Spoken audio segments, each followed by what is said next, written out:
Hi everyone, and welcome back to Life Changing Parenting with Fee. My name is Fee and I have worked in and researched early childhood and early childhood education for the past 22 years, and I'm also mum to 2 young children myself. So I know firsthand how daunting and stressful this parenting journey can be.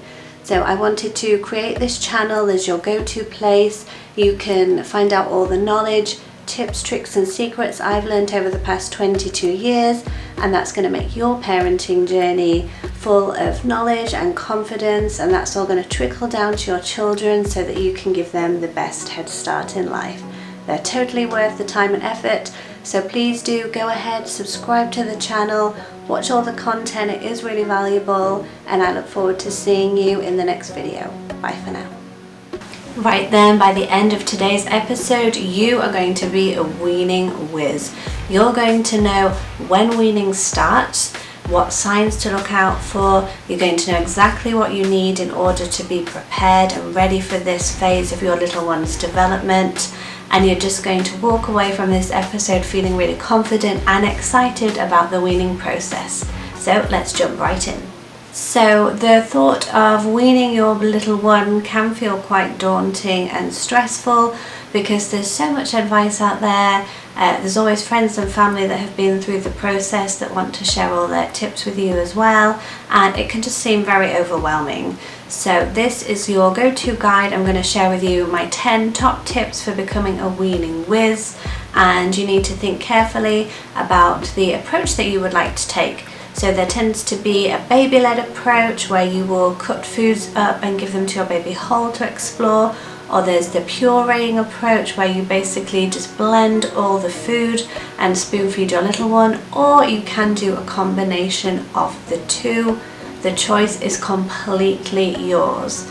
Both ways to do weaning have been proven to be as safe as one another. I think that sometimes people think that giving the baby-led approach, giving your little one the full pieces of food, is more of a choking hazard, but actually it's just proven that both ways are the same in terms of the little one's safety, so don't let that factor into your decision.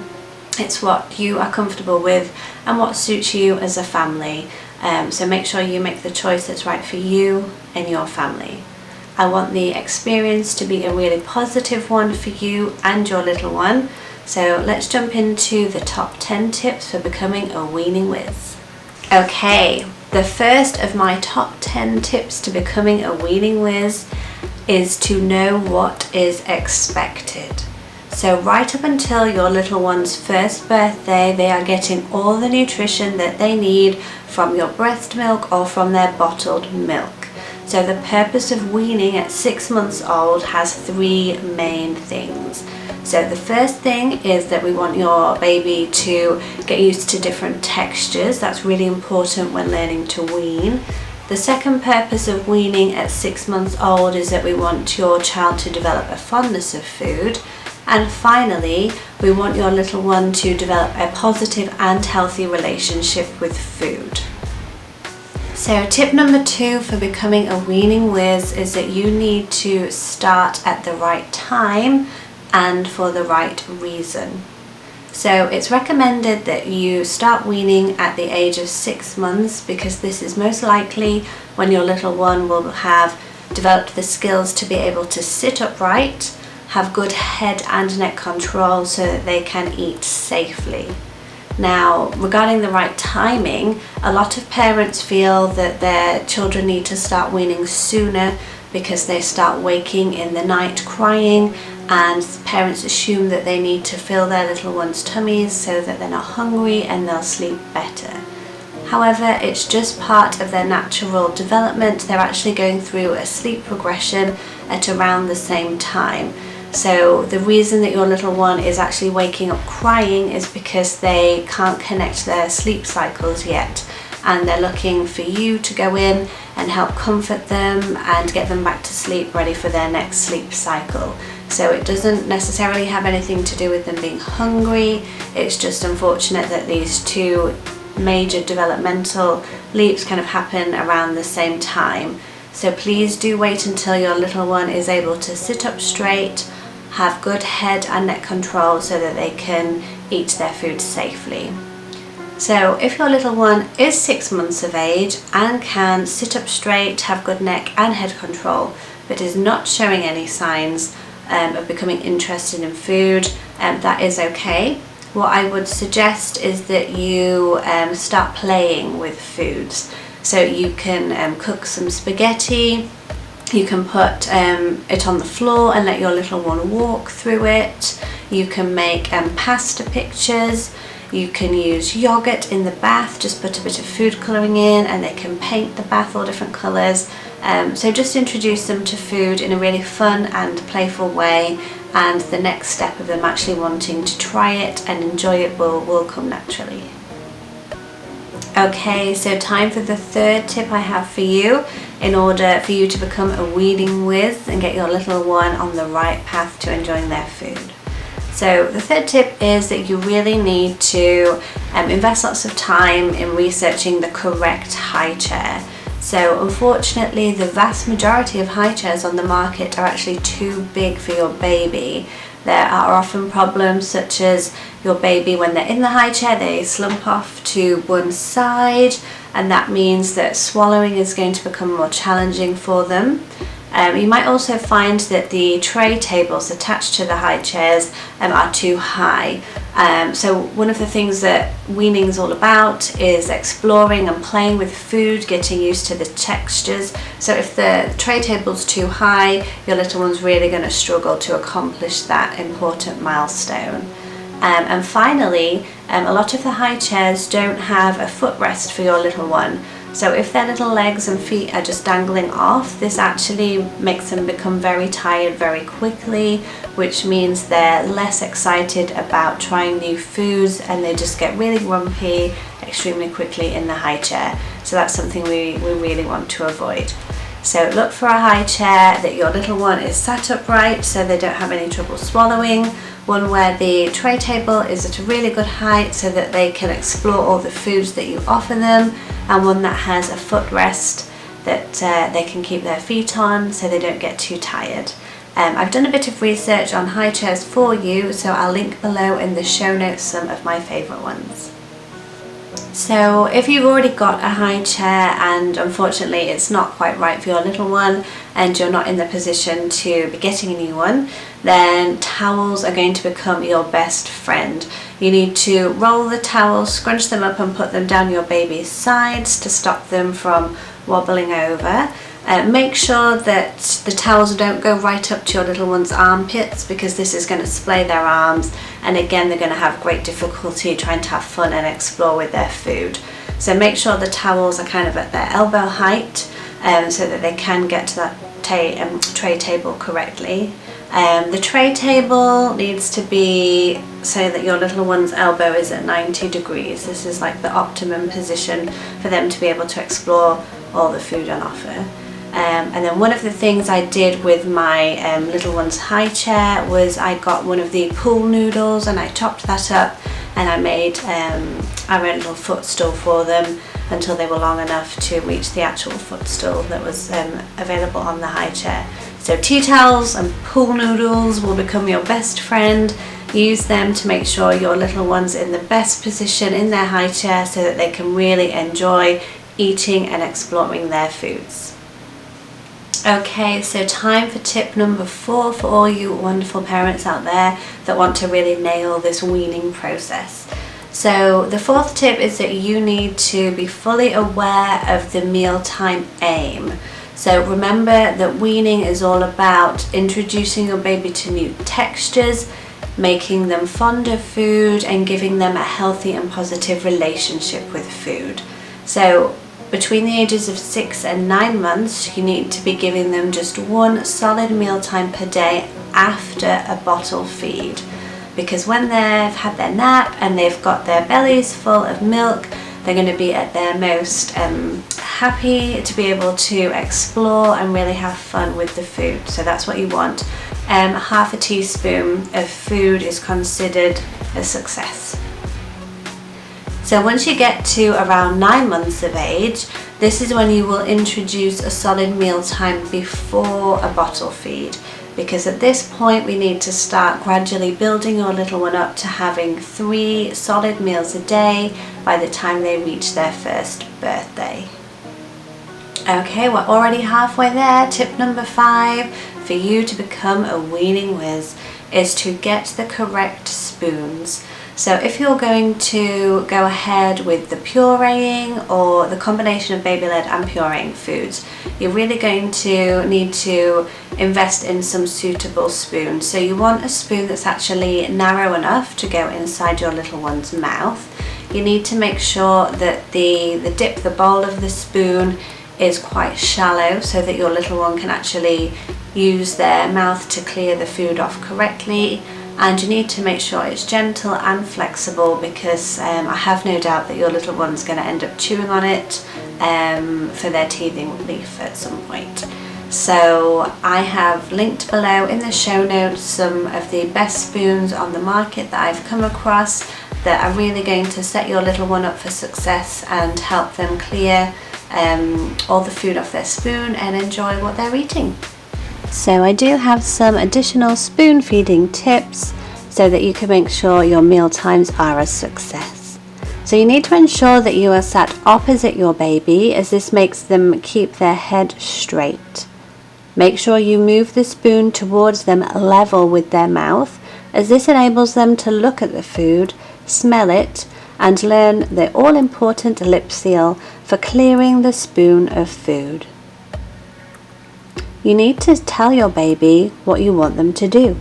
So as you approach with the spoon, you say ah, opening your mouth wide, and your baby will copy.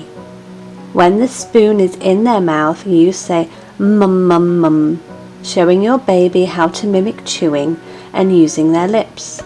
Then you carefully drag the spoon out as your baby is copying your mum mum mum chewing, allowing the food to be cleared off the spoon with their lips. Your baby will quickly learn this important lip seal movement and independently be able to clear the spoon of their own food. Don't use the spoon to scrape food off from around their mouth in between each mouthful, or don't use a cloth to do that either. It's basically just really annoying to your baby and stops them wanting to eat and enjoy their mealtime. Instead, just use a wet cloth at the very end of the mealtime to wipe your baby's face clean. As your baby gets older, you will find that they want to just play with the spoon, so allow your baby to have a second spoon to hold and explore whilst you feed them. Once they gain more control, they'll really enjoy feeding themselves. Another tip or piece of advice that I have for you is to avoid the food dispensing spoons. They actually only last for the first 3 to 4 weeks of weaning because they only allow very thin pureed food to pass through. They're also at an angle, so they don't promote the the lip seal that we're looking for to help your baby develop.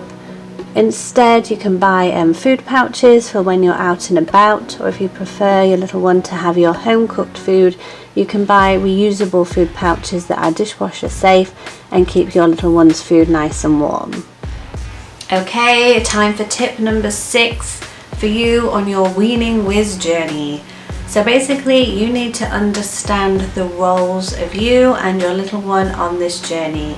So the role of you as the parent is to provide your little one with safe and nourishing foods for them to try, and the role of your little one is to let you know when they've had enough. If you are wondering how you're going to know when your baby's had enough of trying their foods, there are 5 signs to look out for. So the first one is that your baby will start turning their head away. The second sign is that they'll start to arch their back. The third sign is that they'll become completely uninterested in the food and start wanting to play with other things. The fourth sign is that they're going to keep their mouth closed, and the fifth sign is that they're going to start shaking their head in protest.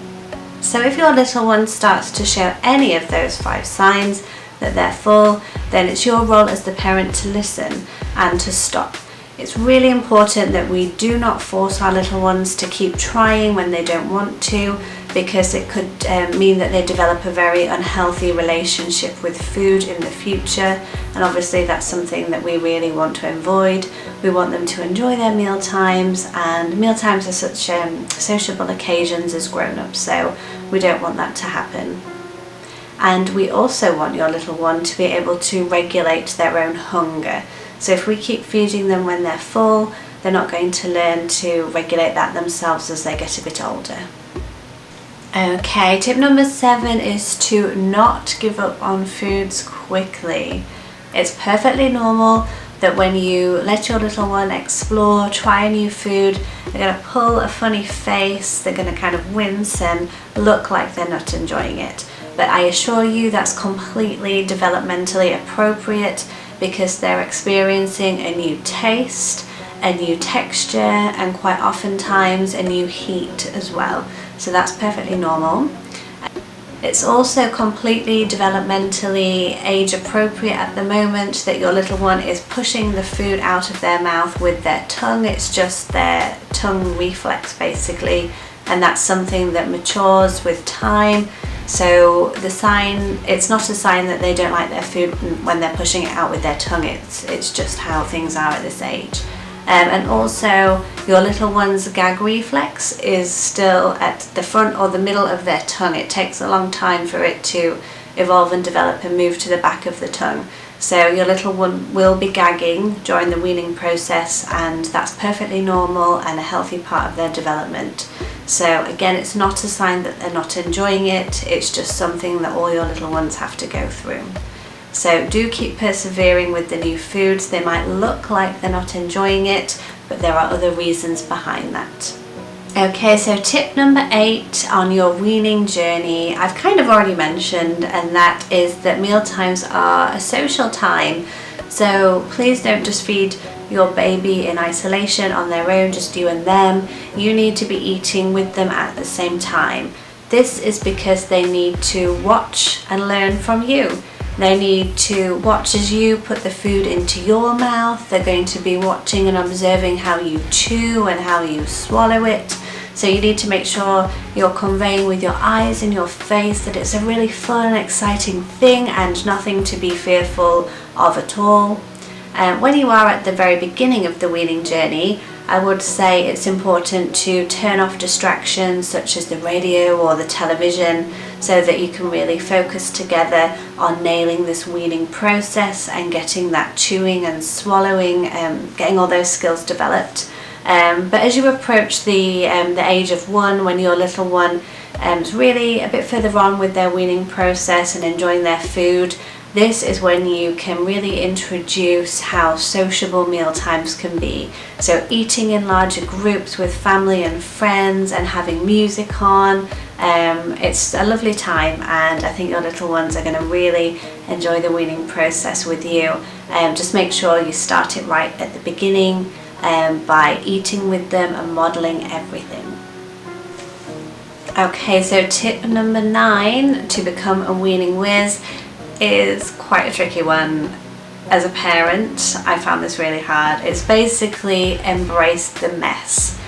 So the whole point of weaning is that your little one can explore the textures, so they need to be able to pick foods up, smear it everywhere, smell it, chew it, spit it back out. It's all completely normal and just the best way to introduce your little one to foods. So I think it's a really worthwhile investment getting some smocks for your little one to wear, so that you don't have to do a complete outfit change after every meal time. I'll link some in the show notes below that are really good and wipeable. And you should also get something to put on your floor to protect that, because I assure you a ton of food is going to end up on the floor. Unless you've got a dog that likes to eat all that up, you're going to need to protect your floor. So I'll link below some nice mats as well for you to do that. But yes, do embrace the mess. Just make sure that you encourage your little one to play with their food. It's all part of their learning and development, and it truly is the best way that you're going to develop that wonderful relationship between food and your little one. So lead by example, get stuck in there, get smearing food all over their tray table. You can also do lots of fun play activities with food that aren't necessarily at meal times, and I'll be releasing one of my Friday Fun series solely based on playing with food, so be sure to check that out soon. So my 10th and final tip for you to become a weaning whiz is to feel confident and prepared by taking a pediatric first aid course.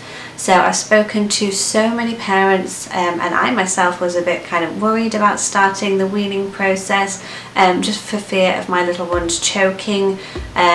So I think that if you know, like with all these videos I'm giving you, with knowledge comes power and confidence. So if you feel that you know what to do in the worst case scenario of your little one choking, then you're going to be just a lot more relaxed about the entire process. So there you have it, my top 10 weaning tips. I'm sure by now you're all feeling confident and super excited to get cracking on with your weaning journey. If you have any comments or questions, please do pop them below and I'll get back to you. Just remember to be relaxed, embrace the fun. It's a really fun, exciting time on your little one's journey as they become a bit more independent. It really is a great time, and if you take on board all these 10 tips, I've no doubt that your little ones are going to love their food journey and really embrace it, and you're going to love it too. It's a great experience in terms of bonding and making memories also. So yeah, give it everything you've got. Don't hold back. Get busy, get dirty, have fun playing. It's going to be awesome. Thank you as always for watching. I'm wishing you and your gorgeous little ones a happy and a healthy day. Get out there, go and enjoy it, and I'll see you in the next video. Bye for now.